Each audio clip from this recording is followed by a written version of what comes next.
Imagine possessing $17.5 billion. You are the absolute wealthiest man in your nation, capable of buying almost anything on the face of the planet.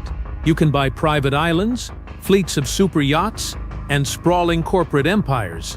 But there is one thing that all that money cannot buy: time. It cannot buy a faster rescue helicopter, and it cannot buy warmth when you are trapped in the twisted, freezing wreckage of an Airbus AS350 B3 helicopter, buried in the snow on the side of an Alaskan glacier, waiting for a rescue team that has absolutely no idea you are missing.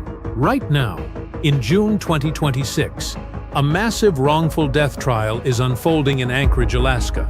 It is a trial pulling back the curtain on one of the most exclusive, high-stakes luxury tourism industries in the world: extreme heli-skiing. The case revolves around a horrific aviation tragedy that took the life of Petr Kellner, the richest man in the Czech Republic, and 4 others. But this is not just a story about a helicopter crashing into a mountain.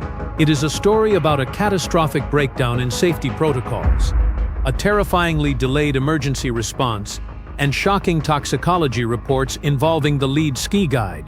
Stick with me until the very end of this documentary, because the most heartbreaking and chilling fact of this entire tragedy, the reality of what actually happened in the pitch-black silence of the Alaskan wilderness immediately after the crash, will completely change how you view the price of extreme adventure.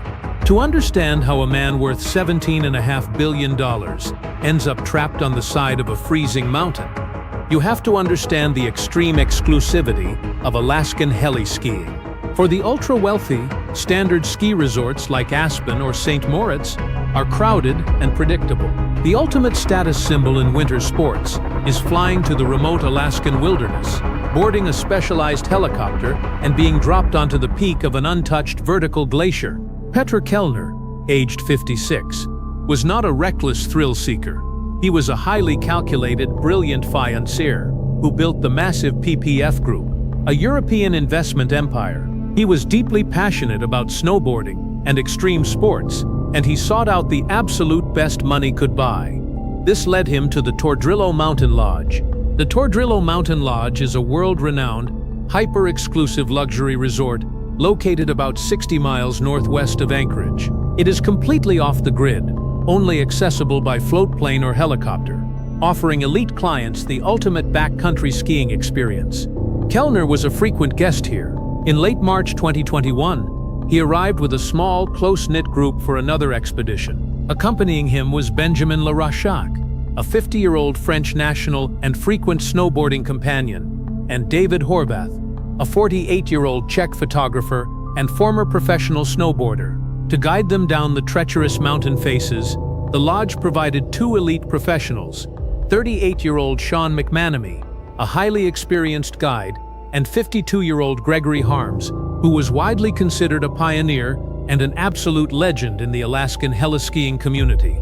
Flying them was 33-year-old Zachary Russell, a pilot working for Soloy Helicopters, the aviation company contracted by the lodge to fly the guests into the backcountry.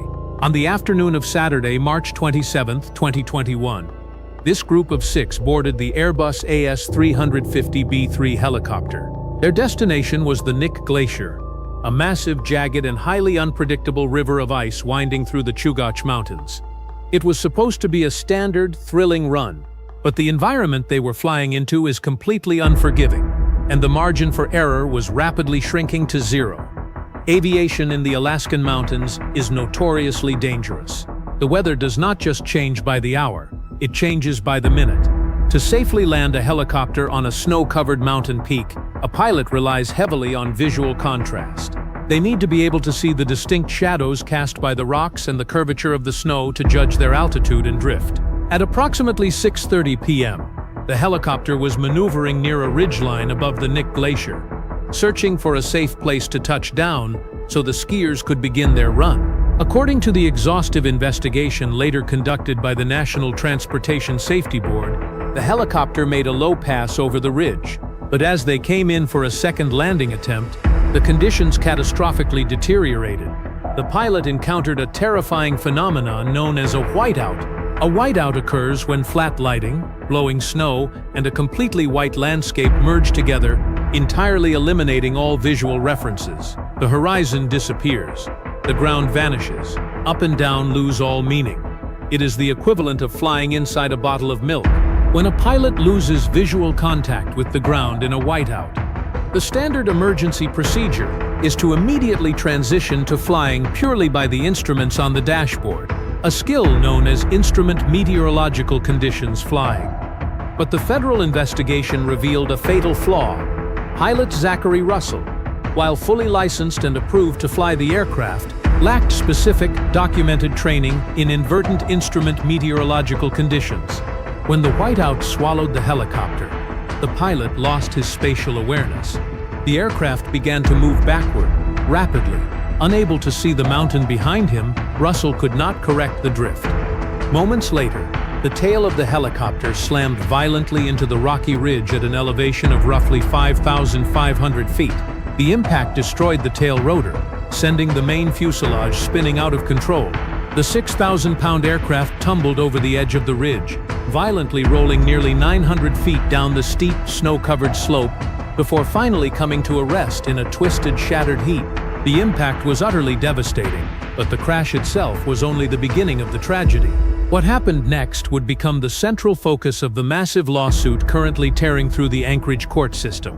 When a commercial aircraft crashes in the United States, an emergency locator transmitter immediately triggers, sending a distress signal to satellites, which then alert rescue coordination centers. The military or local search and rescue teams are scrambled within minutes. But in this specific crash, that safety net fundamentally failed. Federal regulations strictly require commercial aviation operators to have a documented flight locating procedure. If a helicopter becomes overdue, the company must have a system in place to instantly notify the Federal Aviation Administration or a dedicated search and rescue facility. Soloy Helicopters, the operator of the aircraft, later stated that they had delegated the responsibility of flight following to the Tordrillo Mountain Lodge.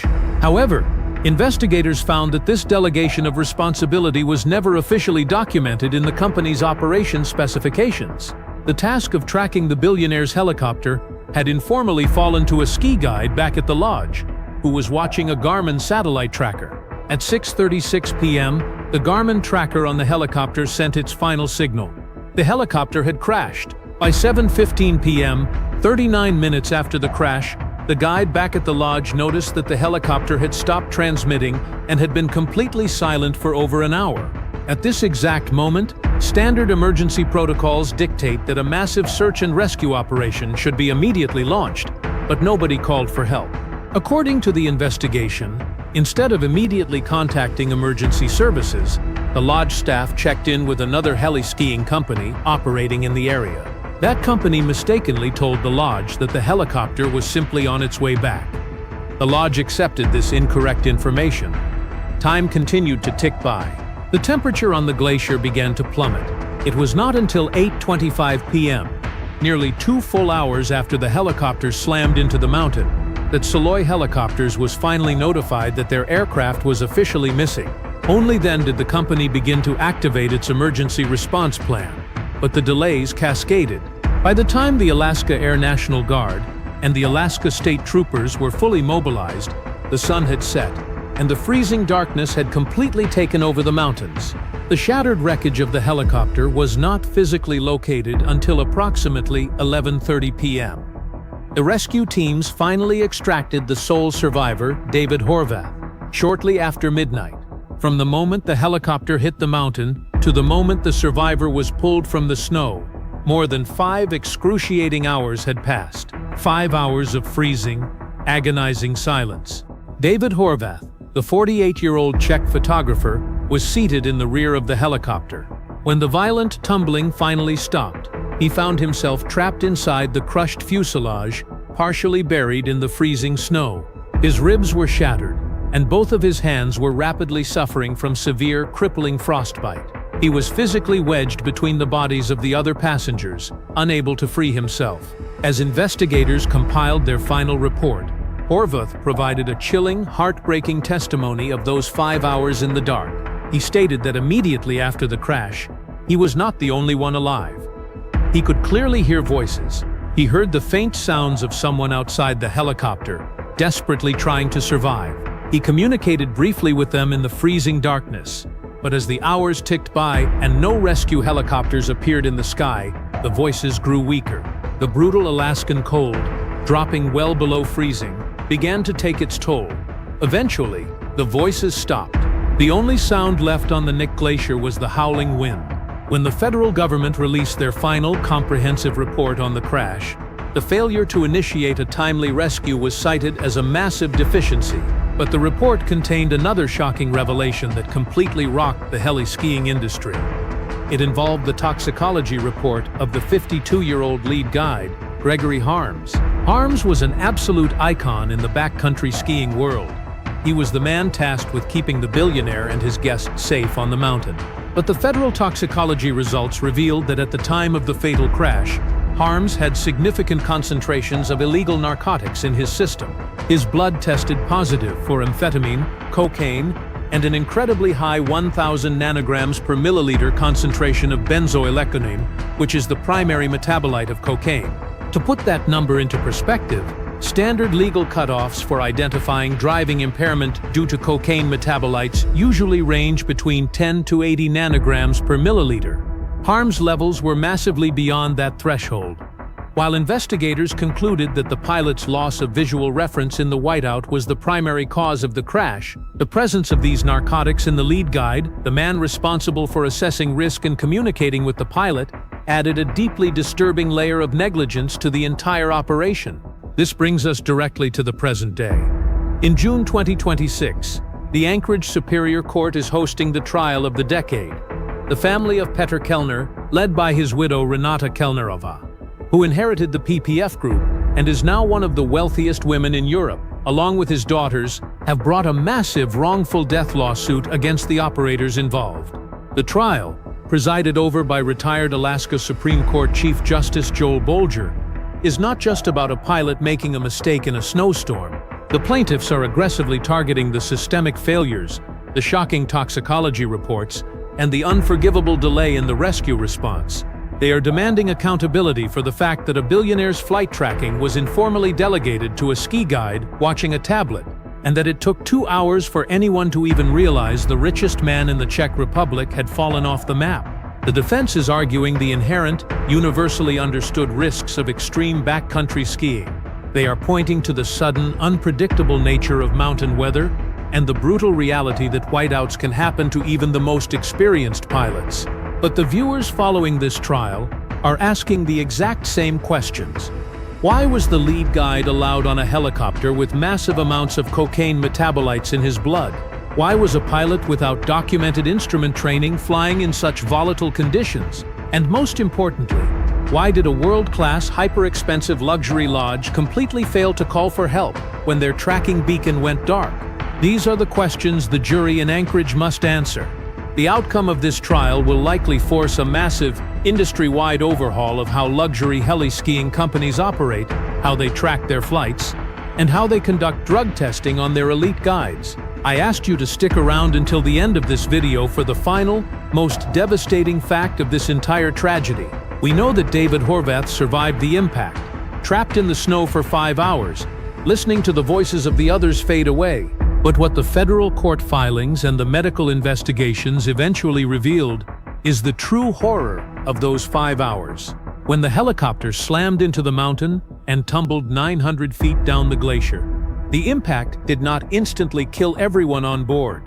The medical evidence and Horvath's testimony strongly indicate that Petr Kellner, the billionaire financier, and Gregory Harms, the legendary ski guide, survived the initial violent crash. They were alive on the glacier.